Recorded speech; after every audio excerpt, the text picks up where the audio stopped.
All right, the best ball playoffs are here, and I'm running hot, guys. I'm running really hot. As of right now, heading into Monday Night Football, I have 5 teams currently advancing in BBM4 and a shot to get a 6th team in. We'll recap all of those sweats, overview those teams, and also we'll go through my DFS play, bricked out on DraftKings yesterday. Also ended up maxing Battle Royale this week. We can check in on the winning teams there and how I fared. It's the portfolio review. I'm Pete Overzet. Let's roll. I suffer from a debilitating condition known as atrophic chokitis. Peter's one of the greatest depositors I've ever seen. Trust the process. Let's go. Let's go. I got auto matched with Levitan. This is bullshit. If I just go the other way in that 66, I win all the money. All the money. If I had 150 lineups, I'd win too. Process over results. Make a bitch go crazy. I don't know which one of these my baby. Bust out AP, close 5 bullets in your head like KD. Bust it, bitch go bust it. And I had 10 pints with me in Russia. Hey everyone. All right, GMs. We got Tom across the pond fired up here for a big week. We got Brady out here min cashing in the Deposit Kingdom contest. Congratulations, Brady. We will, of course, review the rake-free DraftKings contest, although I'm a little pissed off, partly on me, partly on you guys. We didn't fill it this week. Every single week I've been rolling out 420 entries. This week we only got to 384. I did notice in general, like collectively, DFS interest was down this week for the main slate. I know the views on my show with JM were lower. I know some of the other rake-free contests across the industry weren't filling. So I don't know if it was a dynamic between the Saturday night, the Saturday games kind of diluting interest in the main slate, or if we have just finally reached peak capitulation from all of us GPP bros who continue to take a bath and we're waving the white flag. I don't know what it is, but sadly, I don't think I can go to my people at DraftKings and say we need to do 420 entries again this week. I think the meme number is gone. We ruined it. So we might be looking at a 369 entry tournament next week, but we'll get to that. GMs all around. Robert is already in his feels about the 40 burger from CMC. I mean, that's the rub with the Niners, right? We know someone is going off, probably 2 guys, and you just never know who it's going to be. Is it going to be Purdy to Deebo? Is it going to be the Kittle explosion week? Is it going to be the 40 burger from CMC, who clearly has the Cardinals number? And it indeed was a CMC week. GMs, Rand Dazzler, I can't believe how hard it is to advance in BBM. It is. I mean, I'm on the positive side of variance right now with how many teams I'm advancing, but like I had been mentally bracing myself and trying to like mentally brace everyone for how brutal 1 out of 16 is. I mean, 1 out of 16 is it's insane to go from 2 to 12, essentially 1 out of 6 to 1 out of 16 is pretty wild. So yeah, it is a sobering contest. If you want to feel better, you can go look at the payout structure again and see how like even getting a team to the finals, like your min cash there is $1,000, which again, none of us are going to turn our nose up to $1,000. But I mean, this contest is literally you get top 10 or it doesn't matter, essentially. And so getting to that top 10, it's like a needle in the haystack. Truly with how big this contest is. So it is fun to have some sweats. I'm excited to share those guys with you, but I certainly understand the flip side of it because I've been there last year. Brutal, not getting, I think I had 1 team advance to the semis last year. And it's a kick in the dick, I think is the word I was looking for there, because you get emotionally invested in these teams. You are sweating them all year. And that's kind of the beauty and the pain of best ball, right? That you get this slow drip sweat throughout the year of getting to watch these teams and then, envisioning the best case scenarios for them. And then it's like 1 out of 16, boom, get kicked in the dick. So I'm certainly going to be sympathizing with all of you, and I will be joining you here very shortly when all of my teams inevitably flame out as well. Yeah, big game tonight. Bummer that we don't have, doesn't look like we're going to have Geno tonight.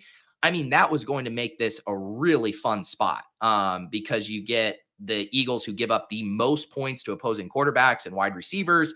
Perhaps we get the JSN breakout game, DK Metcalf, Tyler Lockett liable to go gam. I still think those guys can have big games tonight, But I don't know. I feel like the floor and the ceiling is much lower with Drew Lock. But hopefully we get some fun points here. Let's see, GMs. I think I'm going to play or talk a little, not quite as long on the tournament stuff, so we can review some Best Ball Mania sweats here. But I'm catching up on the chat here. AJ says, funny how Best Ball struggles lead me to Best Ball drafts. I know the action is absolutely flying right now. Shout out to Underdog too, who just released some smaller versions of the playoff contests. There are now some contests up there that are 20 max, I believe, maybe 15 max, but nice to have some of those time box contests. I think the rhythm I've been settling into is like earlier in the week, like Monday, Tuesday, Wednesday, I've been doing playoff drafts. And then, once we get projections, once I start to look at the following slate, then I'm just all in on the BRs. So that's kind of how I'm playing it right now. But those contests are awesome. And we're also, a little word on the street. We're going to have some fun action next week because we have the weird, Christmas Eve, Christmas, and a slate of games. And I think Underdog's going to hook us up with a lot of fun action there. So no rest for the weary here with the button clicking, guys. We're going to have to be in peak form over the next week or two. I need to hop in right now. And yes, thank you to producer Phil for reminding me we need to do a couple things. And I have some shocking news on the coffee front, but let's first feed the ducks. Thank you, Phil, for reminding me of that. All right, the ducks are getting filled. I don't even have my headphones on to hear how these ducks are.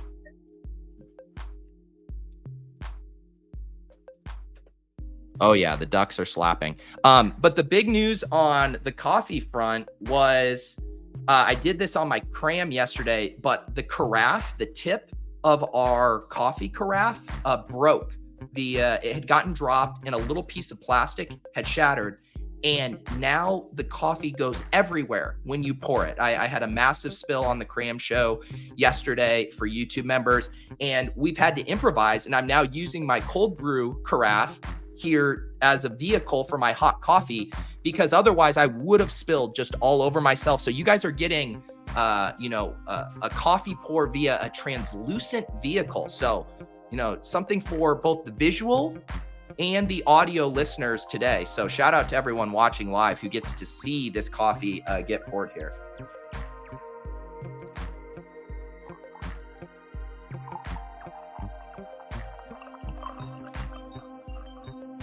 Pretty smooth, if I say so. I felt like a scientist in a lab with his beaker or whatever.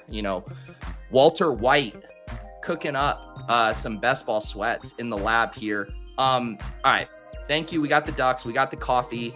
Let's talk a little DFS. Per usual here, I found myself firing at Underdog drafts through most of the week, which meant I ended up relying on the Sims a little bit more for building my lineups. I talked about this with Karain on Best Ball After Dark on Saturday night, where I'm letting the Sims kind of bubble up the best lineups. And then I obviously have my takes. I have the games that I want to roll out, some players I want to target. I gold star locked Romeo Dobbs yesterday. That did not work out. But essentially what I'm doing is then kind of hand picking the lineups that are grading really well and simming well for the specific contest I'm playing. So I like using the solver for that. I can then see, hey, how did these grade out in the 2222 spy? I don't know why I said it like that. Apparently I wanted to say 2222, the 2222 entry spy here. And I knew I wanted to attack this Tampa Bay secondary via Jordan Love. I really love this spot here. I also knew Jaden Reed was going to be very, very popular. So this was the lineup I rolled out in this mid spy here. It was a Jordan Love double stack with Romeo Dobbs and Dontavian Wicks. Jordan Love comes in at 10.8%, Dobbs at 6.4%, Wicks at 2.4%. It gets in some, it does have a bring back in that game in Rashaad White, who comes in at 16.6%. And then the unique piece here was getting to CD Lamb at 9,200. A lot of people were going to be doing the Kyron and CMC piece together. So this lineup gets in CD Lamb, and then it has some of the other chalk pieces around it. The Sims know that this one is going to be pretty unique with the Dobbs and the Wicks. So it gets me in Rashid Shaheed at 27.1%, Chiga Conquo at 19.7%, Browns D at 5.4%. When I looked at this lineup, I loved the overall construction. It was the double stack on the quarterback I liked. It got me up to a really unique piece I knew no one was going to be on in CD Lamb here. And then Rachaad White is the bring back. The Packers have been really bad against the run, and I like the story that bring back told. And then obviously getting in Kyron. I mean, Kyron at 7,500 was mispriced, but there isn't much to talk about, right? Like if you don't have the CMC burger, if you're not getting the 25 from Purdy, you really did need that Purdy CMC stack yesterday. And then my gold star lock, Romeo Dobbs, couldn't get it done there. So feel good about this lineup. It accomplished a lot that I wanted to, but just too many snowflakes here. 6 from Dobbs is not going to cut it. 6 from Shaheed, not going to cut it.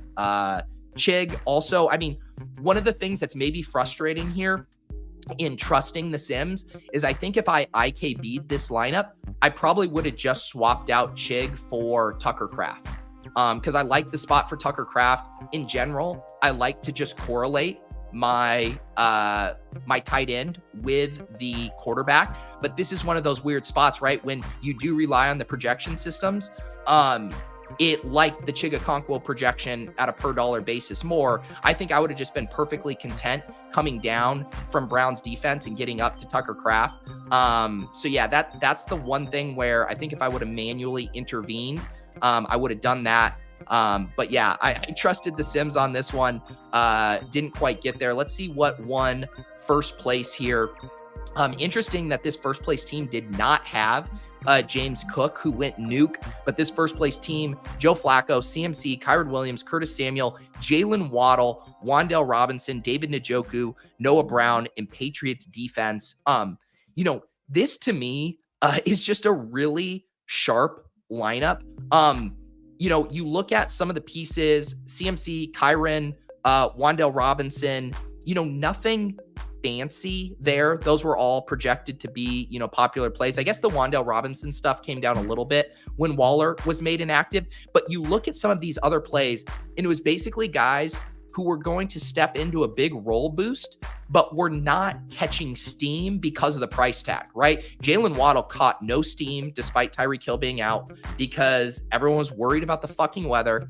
Apologies to the kids at 10 a.m. But seriously, guys, just stop with the weather. What's so ironic too about stopping with the weather is if there was a game in New England today, we could have legitimately worried about the weather. Outside my window, we're getting 60-mile-per-hour wind gusts today. I could have actually given permission to worry about the weather. But yesterday was not one of those spots. We have to stop worrying about the weather. Apparently, we have to stop worrying about the matchup, too, because Jalen Waddle absolutely cooked yesterday, did his best Tyreek Hill impression, 142 receiving yards, 8 receptions, and got the bonus there as well in addition to that long TD. But yeah, looking at guys like Jalen Waddle, David Njoku, Noah Brown, all of those guys projected very well. I love the skinny stack Flacco to David Njoku. Noah Brown was a guy that people didn't have much interest in because you're like, man, Case Keenum, 5,000. But the target boost here for both Jalen Waddle and Noah Brown specifically made them really good plays. So I think this was such a sharp lineup here. Curtis Samuel, I thought he was going to catch more steam when we were doing the cram yesterday. He's been the best wide receiver, the most consistent wide receiver on the Commanders heading into that game. And yet he comes in at 12.7% here, gets the 2 TDs, correlates that with Kyron Williams. Just a really solid lineup where I think the levers being pulled here were very sharp. Let's look at my lineup that I rolled out in the Big Spy. This was another one where I TTP, trusted the process on the Sims.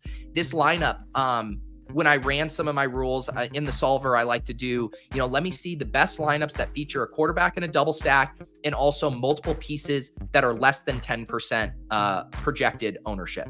And then this lineup kept bubbling up to the top every time I was simming this out for the big contest here in the SPY, and it was a Dak Prescott double stack. I mean, I knew this was getting squeezed. Like everything that people were going to be doing, they weren't getting to CeeDee Lamb. They weren't getting to Dak. Everyone was getting funneled down to other stuff, other games. I agreed with the Sims that this provided a really nice leverage spot. So this ended up being this lineup here. Dak Prescott double with CeeDee Lamb and Jake Ferguson. Dak comes in at 3%. CeeDee Lamb comes in at 9.7%. Jake Ferguson comes in at 8%. Then it slammed in some chalk running backs here. Kyron Williams again at 52%, Zeke at 28.4%. And then I loved some of the other one-off pieces it put in here, which is why I ended up hand-picking this one. It had Terry McLaurin at 9.4%. I mentioned him on the cram yesterday. He was in the By Leone model. He was a guy that I really liked in this spot. You envision they're playing catch up here against the Rams. Everyone feels burned by McLaurin. And so I thought he would get squeezed and was a nice one-off piece here. Did Treylon Burks as the 3K punt wide receiver. I like that one. I know a few of you guys on the cram mentioned being into Burks.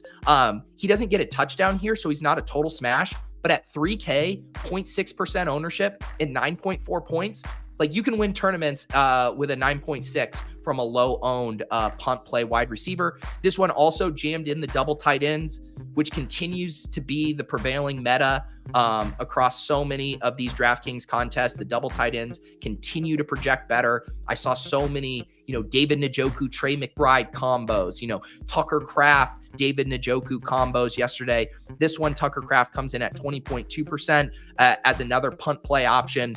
And then I had Rams D in here at 7.7%. So this was another one of those, just not playing scared. It's hard to win the big SPY, 4,444 entries, very top heavy.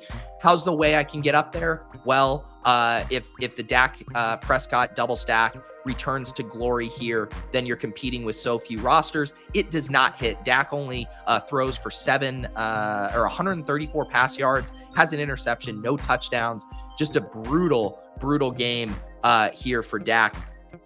Yeah, Terry. Yeah, I think his production was pretty evenly split between Howell and Jacoby. And man, he would have had even a bigger game. He fell down at the 1 on one of those big bombs there. But before we get excited about Terry McLaurin with Jacoby Brissett, Rivera's already on record saying Sam Howell is his starter. But Karain got to have at least 2 hours of gloating of I told you so, Sam Howell is going to get benched. So yeah, even as a Howell bag defender, it's pretty obvious that Jacoby would be better for the McLaurin and Jahan Dotsons of the world. Pretty easy to see that he would take more shots down the field with those guys. Yeah, 93 yards with Brissett, 141 yards total. Someone else can do the math there on what he did with Howell. So these were my two main DraftKings lineups. Not much to write home about here. Let's see what team won the big SPY.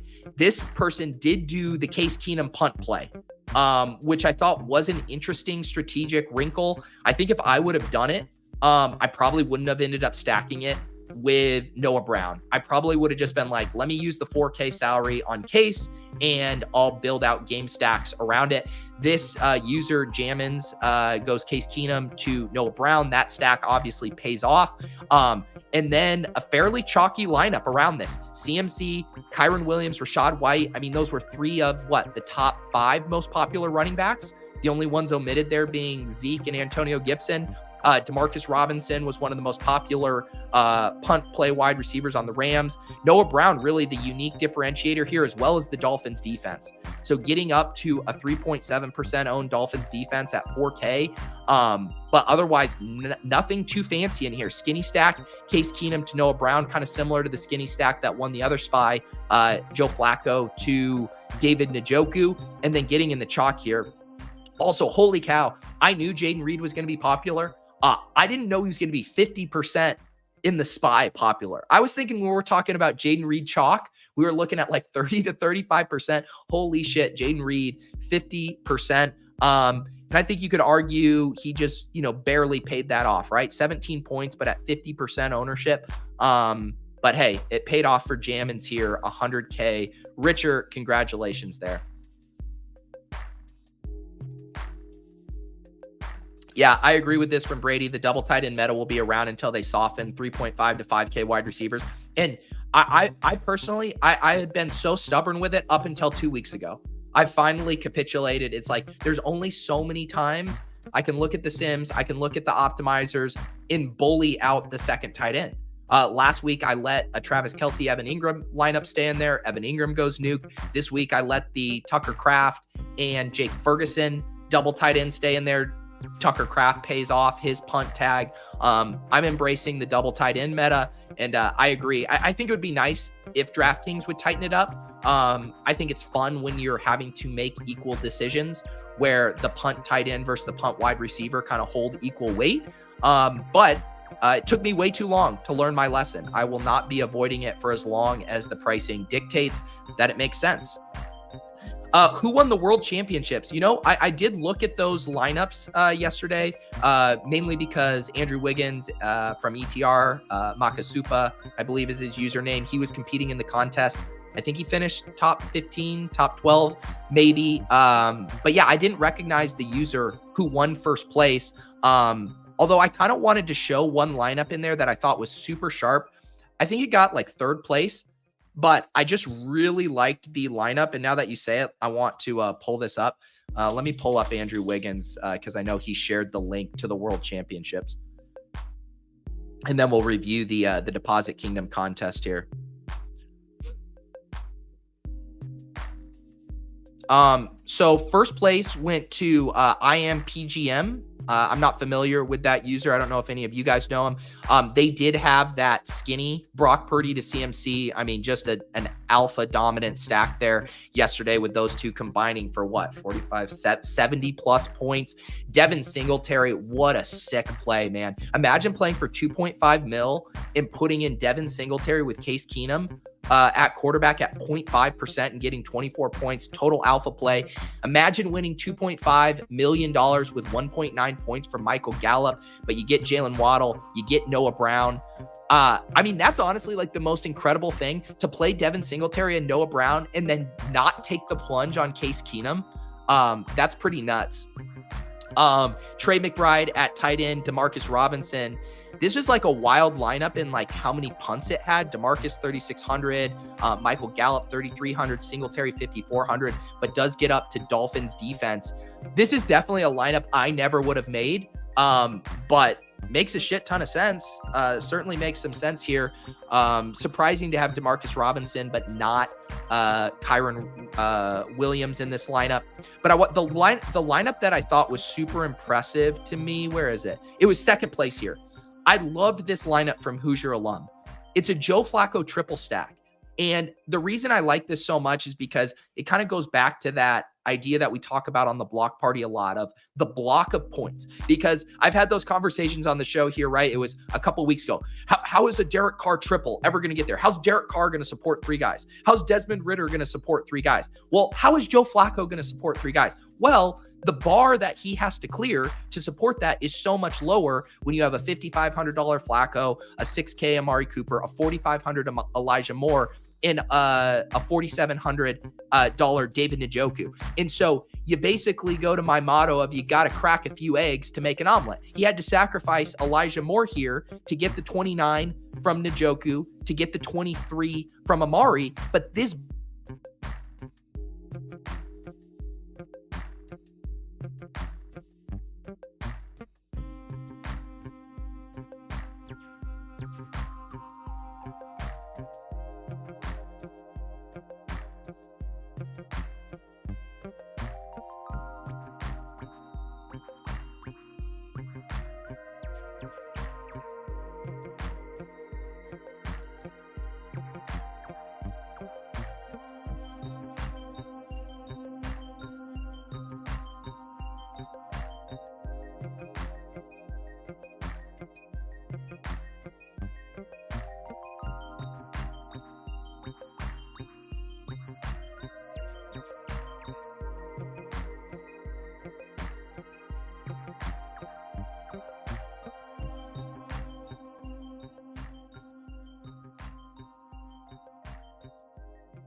All right. I think we're back temporarily here. Yeah, power went out. This is what I get for talking about how weather is overblown. And then I get 60-mile-per-hour wind gusts taking me down. So now you get to see April's balloons here from her 1-year-old birthday in the background here. All right. Let's see if I can get this back on track. I'm honestly shocked that how many of you stuck around. I think we had like 350 people watching, and 285 of you are still here. You guys are dedicated. I don't have all my screen share stuff up here. I think we can move on. I was talking about that team in second in the World Championships that rolled out a Flacco, triple stack here. So shout out to that guy. I just thought that was a super like, I don't give a shit what you think. I'm competing for $2.5 million, and I'm going to roll out a Joe Flacco triple. That makes a ton of sense from a correlation standpoint. I just thought that was pretty badass. All right, let's do the Deposit Kingdom contest. Let me try to, now I'm on my laptop and I'm just like, I feel so handicapped here. I hate doing stuff on a laptop. You get so spoiled with the monitors and stuff and then doing the screen share, but we'll survive here. Let's pull up the Deposit Kingdom contest. As I said, guys, we did not fill this one this week. I should have done a secondary push in the Discord to remind people. That's on me, but it's also on you guys for not filling it. Shame on all of us here.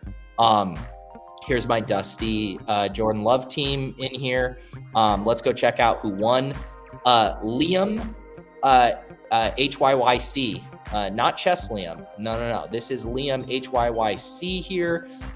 He did do the Kyron Williams, Noah Brown thing.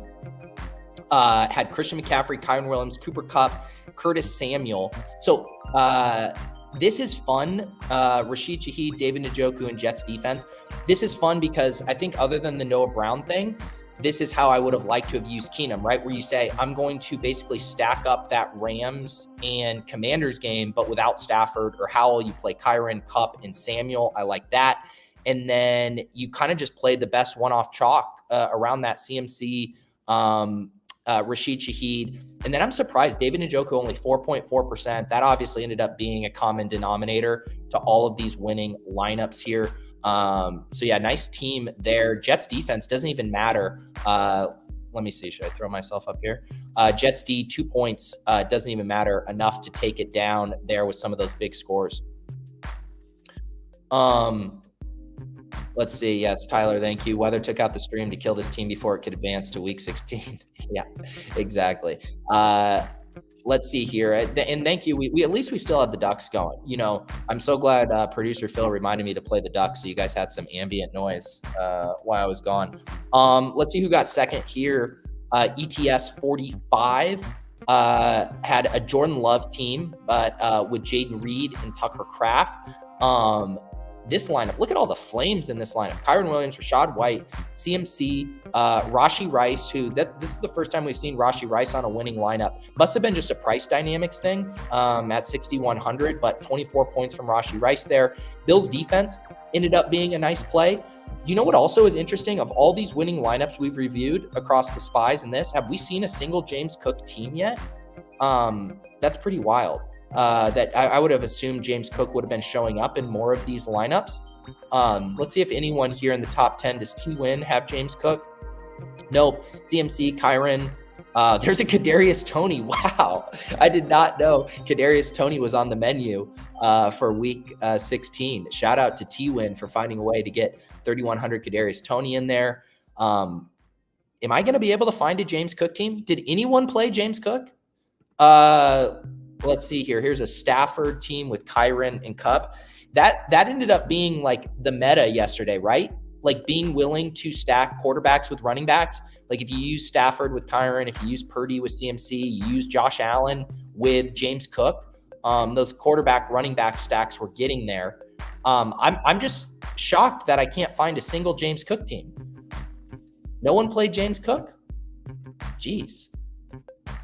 All right, no James Cook teams. I mean, if James Cook isn't in the top 10, I mean, you would have had to have built a pretty bad lineup to have finished top 10 with James Cook. Oh, here's a couple James Cook. As I get to these, was it 13 here? USC Biggie, Matthew Stafford, James Cook, Rachaad White, Michael Gallup, Cooper Kupp, Jaden Reed, Chig, Christian McCaffrey, and Jets defense. Okay, so James Cook was 10% in our contest. I mean, a 39 ball from James Cook is just so massive. And does it tell anyone else that, like, we've been watching this Bills staff underutilize James Cook all year? You know, first it was like, oh, they'll just use him between the 20s, you know, and it's like, I don't even give a shit if you're not going to use him at the goal line, even though you should. But just his touch counts, you know, continuously being under 15 or whatever. And it's like, oh, no shit. You give the ball to your most explosive playmaker and he rewards you with 179 rush yards.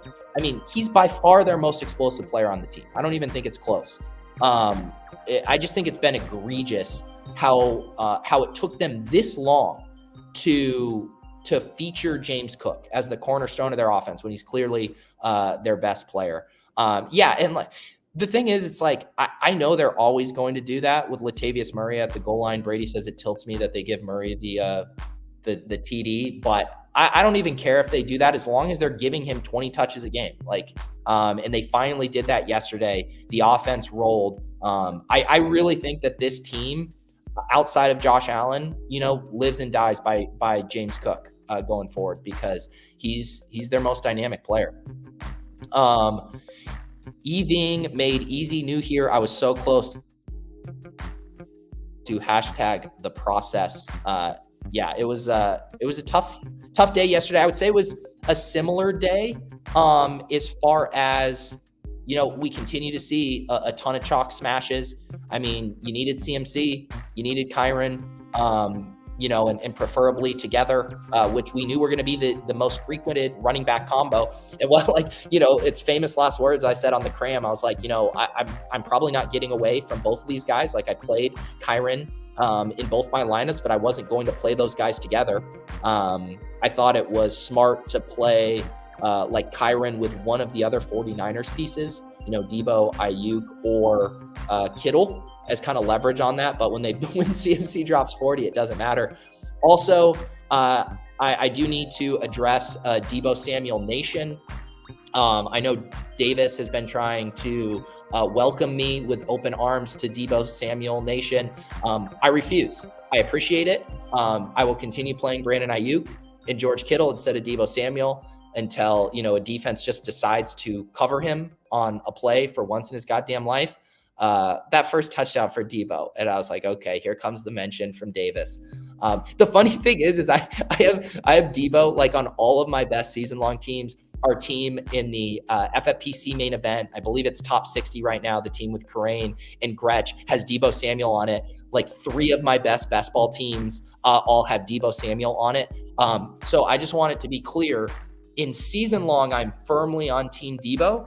In weekly contests, I'm the biggest Deebo hater. I mean, his ADP in the Battle Royale contest this week, which is a good segue into talking about that. I mean, he was going 4th. There were drafts I was doing, guys, where Deebo Samuel was going ahead of CeeDee Lamb. That's a club I can't join. That's a slappy club. Deebo Samuel's fine, but he can't be going ahead of CeeDee Lamb. He's not a 4th overall pick. Come on. So I'm doubling down on my anti-Deebo and weekly take for as long as his ADP remains this frothy. Let's head over to Underdog here. Man, I'm going to just do a little bit with Battle Royale because I do want to preview a couple of my... Kyle, I'm well aware he scored more points. This is a process show, buddy. Taking Deebo Samuel, who projects for infinitely less work than CeeDee Lamb, is bad process and will burn you in the long run. Let's see here. I just want to quickly look at Battle Royale because I do want to make sure we get into some of the best ball sweats for tonight. As I mentioned, I did end up maxing Battle Royale last week. Did not go well for me. So what is that? 750 entry fee. I got, I guess, almost half of it back here. Did not end up having the right combos here. First place was the Brock Purdy to CMC. You had to have CMC and James Cook paired together. That was mandatory to have a shot at first. Brock Purdy, I believe, ended up being the optimal quarterback at 25.68 points. Jalen Waddle ended up being a piece you needed. And you notice here in this winning lineup, Jalen Waddle was a swap. And so I had 30% Tyreek yesterday across Battle Royale. And one of the things that was super interesting about Jalen Waddle, his ADP was at 27.4, which would indicate that he's drafted in most contests, which would make you think that he wasn't available for swap. But I ended up with a ton of Jalen Waddle too. I set my ranks, and basically what I did once I heard Tyreek Hill was out is I set my ranks to be, if Jalen Waddle's available, give me him. If Raheem Mostert's available, give me him. If Devon Achane's available, give me him. And then if not, I said, if none of those three guys are available, give me Aaron Jones. And so that's how I was kind of playing it. And I ended up getting a decent amount of Jalen Waddle. And I think it goes to show again how there were so many drafts he wasn't getting taken, even with the Tyreek uncertainty, because people hated the matchup and people hated the weather situation. But pretty sick alpha move here by B-Surge to get a Jalen Waddle swap to win him the 30K. So congratulations there. This was my best lineup. I did have a CMC James Cook. Most of my James Cook teams were with Josh Allen. I like that correlation. Here you go. Here's how I get buried by my Brandon Ayuk take. My best lineup had Brandon Ayuk here. What I really needed this to be was a Tyreek Hill team. And then this Tyreek Hill pick, which would have been right here at pick 12 where I took Brandon Ayuk. I probably took Ayuk over Tyreek because I like the CMC pairing there. If this is a Tyreek team that I then swap to Jalen Waddle, then I'm actually cooking. Again, I probably have a top 10 team in that case. But alas, Brandon Ayuk, Amari Cooper, Trey McBride here. This team finishes in 310th place. So no Battle Royale winnings for me. I basically got in a bunch of the other contests. I maxed the $3 hurry up, did a couple in DeBomb, but I bricked that. Fullback dive, bricked that. So yeah, not a great day for me in those Battle Royale streets, but it is what it is. Let's try to maximize our time on Best Ball Mania because I am pretty excited about some of the sweats I have heading into tonight. Let's pull out here my team. So I had 33 teams advance to week 15. And I currently have 5 teams that are in first and advancing, which is a very good rate. You know, we talked about 16% being average for getting into the playoffs, right? Which is 2 out of 12, 1 out of 6 comes to about 16, 17%. The expectation in this round is 1 out of 16, less than 1%, 0.06% here. And the fact that I have 5 of my 33 advancing here is pretty good at 15% there. So nice above expectation here. And I'll show you some of these teams. We have 2 from the Swolecast. We have 1 team that I drafted on Best Ball Breakfast with Sean Siegel, which is a very fun team because it has basically none of the traditional league winners on it. I have 1 team on Splash Play, and then I have 1 team from Best Ball After Dark with Gretch. And this is a funny one because Gretch and I were pretty toasted when we drafted this team. We had done the randomizer draft right before this. But this team has the CMC Rachaad White James Cook triumvirate. I mean, this thing, so it has 3 quarterbacks, Jordan Love, Sam Howell, Desmond Ridder, Christian McCaffrey, Rachaad White, James Cook, Samaje Perine, Pierre Strong at running back, Devontae Smith, DK Metcalf. What's crazy about this team is already up by, 12 points here, and it still has Devontae Smith, DK Metcalf to go tonight. Those guys haven't even scored. It has Terry McLaurin, Chris Godwin, Gabe Davis, Romeo Doubs, Tyquan Thornton, rest in peace, Rashid Shaheed, Kyle Pitts, and David Njoku. This is by far one of my favorite teams. You'll see a lot of winning teams this week have 2 of Christian McCaffrey, Rachaad White, James Cook, maybe just 1 of those 3, but to have all 3 of those guys on a hyper fragile team where we haven't even gotten points from our first 2 wide receivers in Devontae Smith and DK Metcalf, it's a team that could cook. So I think what I'll do is I'll make a playlist of the teams that are advancing. So yeah, I'll try to make a separate playlist, and if people want to go back and watch some of these streams, I kind of am curious about this one because Gretch and I were very toasted when we did this one. Let me show you real quick here. We can tap through some of these. The team with Sean is a very fun team because, you know, we talk about like low advance rate players. I mean, this team has none of the standard league winners. So it's a Kenny Pickett, Brock Purdy, Sam Howell team, has a 0 from Ramondre, has Travis Etienne, James Cook, Devon Achane, Tajay Spears, and Chase Brown. At wide receiver, Cooper Kupp, T. Higgins, Brandon Ayuk, Jahan Dotson, George Pickens, Jacoby Myers, Marvin Mims.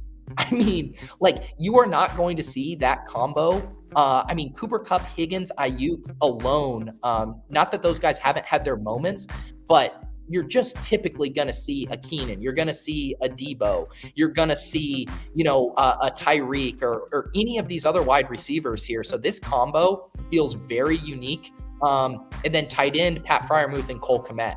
So this is another team that, you know, outside of the Ramondre 0, which sucks, you know, has some really nice pieces there that I think could make some noise. And I was looking at this, and we're pretty protected tonight. The team behind us is done. The team that's 15 points behind us does have AJ Brown, but already has 19.9 in their flex. So AJ Brown would have to score literally like 45 points to unseat us there.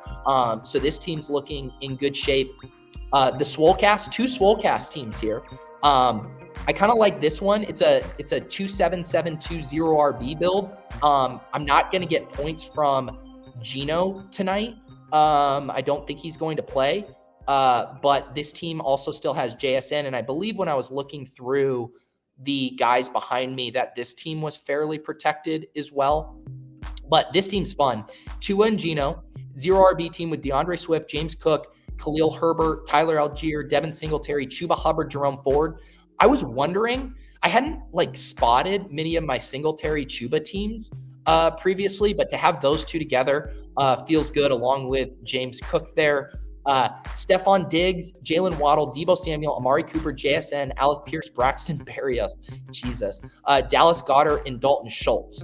But that combo, Diggs, Waddle, Samuel, Amari, maybe we get a JSN night. This team feels pretty good to me as well. So I have one team tonight that I really want to get in. It's honestly probably my favorite of most of these teams. I mean, the team with Gretsch is filthy, but this team here is in second. It's a Dallas-Detroit team. So I'm behind B. Fitzer right now by 6 points. This poor guy, man, he's in first with 7 points from Dak. That's gonna be a score because he only has Herbert. He does have JSN going tonight, but JSN, I believe, would need to score more than 8.9 to hit his lineup. And then I have a couple really interesting pieces here. So this team is a Dak, Jared Goff, has Breece Hall, Dalvin Cook, James Cook, Tyler Algier, Devin Singletary, Tajay Spears. And then tonight, I haven't even played AJ Brown in Deebo and Tyler Lockett yet. This team has AJ Brown, Amon-Ra St. Brown, Deebo Samuel, Tyler Lockett, Brandon Cooks, Jonathan Mingo, Khalil Shakur, and then 3 tight ends, Kyle Pitts, Taysom Hill, Jake Ferguson. So I'm 6 points behind, but I have Jonathan Mingo currently scoring at 5.2, and I have AJ Brown and Lockett. So I basically, assuming that JSN doesn't go nuke, I basically need one of AJ Brown or Tyler Lockett to score 11 plus points, because I need them to cut the gap on Mingo for 5.2 and then cover the 6-point gap to B. Fitzer. So I will be rooting for AJ Brown and Tyler Lockett tonight to have a decent game, because if that team could sneak in, I just really like this overall kind of smattering of plays. I feel like AJ Brown, Amon-Ra is a pretty fun pairing. Amon-Ra is going to be a heavy advance rate player, I think, but he'll be fairly unique with AJ Brown, I would guess. And then just the idea of getting this Dak stack through, because I think a lot of Dak stacks are going to die, right? I mean, he was on a ton of teams and, various configurations with Lamb and Ferguson. So I would love to get this team through here this week. So yeah, it's going to be some fun sweats. I think there was a couple, this team with Denny that's in second. I think it's done because it doesn't have anyone going tonight unless the this one stings, guys. This one's taking a 0 at running back.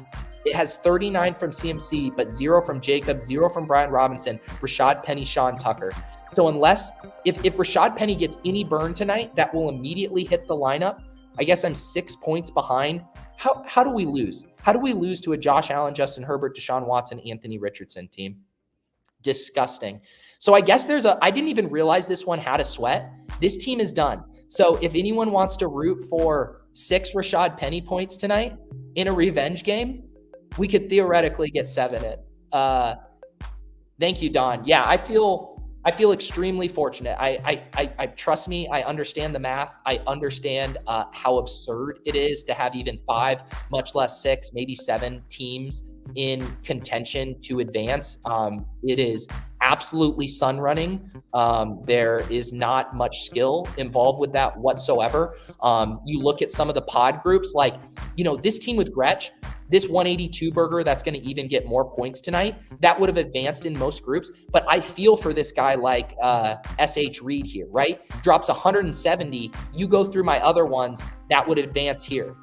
That would advance here. That would easily advance here. That would advance here. Like, that pod luck strikes both ways, and that is the thing, because I am a fan of the pod dynamic from a sweat perspective. It really makes it more engaging, but it is also very brutal to have a 170-point team. I know we'll talk about it a lot in the offseason. I think there's maybe a way where there's almost some wild card spots each week. Like, if you were in, say, the top 10 teams that had a top 10 score that didn't advance, basically as a way to capture some of these really, really good teams that suffered, bad pod luck. Like, I think that would be a cool solve. And I don't know exactly how you figure that out with the dynamics and all the advance rate. It is really whipping here in New England, guys. But yeah, so it's both beautiful and painful at the same time. But I am just going to appreciate my good fortune here and hope that we can get a few of these teams to sweat, because I think it'd be really fun. The fact that you can go back and watch these Swolecast streams. Every one of these is publicly available except this Best Ball After Dark with Gretsch. I will make a playlist with all these, and I'll tweet that out too if anyone wants to go back and watch some of these teams. I'm going to shut down the stream just a little bit early because I need to go see what my power situation is, because I do XM here in 5 minutes and I am on my laptop right now and I might need to configure a different setup. I'm going to have some special one-off shows over the coming weeks. Definitely going to do a little reunion Best Ball Breakfast show with Karain, because he's launching his cool new playoff best ball tool. So we'll do that. Maybe we'll do a separate sweat show. If one of these teams is cooking, I'd love to get Sean back on a show. And if we get any of these teams that really start to make some noise, maybe we can do a one-off stream or something like that to dig into them further. We'll see. We'll cook some stuff up here. Hope you guys have a good Monday Night Football. Whatever you need, all your dreams come true. I'll be rooting for AJ Brown, for Tyler Lockett, for Rashaad Penny. And thank you, Tyler, as always. Yeah, if you want to watch, we'll keep the Gretsch show paywalled. I think it should be paywalled because we were drunk and we were being very vulnerable. We talked about dad life and all of this stuff while apparently drafting just a banger of a team. So if you want to become a YouTube member, if you want to get access to those old Best Ball After Darks, you can do that. Also get you access to the Discord channel, the Hand Builder and Opto Bros. I'll be in there sharing some showdown information later. Honestly, appreciate all you guys sticking around, even with the power going out. Normally that is a death blow for a stream. I also have a Bulldog team that I'm pretty excited about right now that is advancing, but we'll save that for another day because I need to make sure my ducks are in a row. Appreciate you all. Good luck tonight. And I'll be back tomorrow with the club. We'll figure out something for there. Maybe we'll look at our advancing teams there, maybe do some more playoff drafts, all of that good stuff. I'll catch you guys around the interwebs. Have a great rest of your day.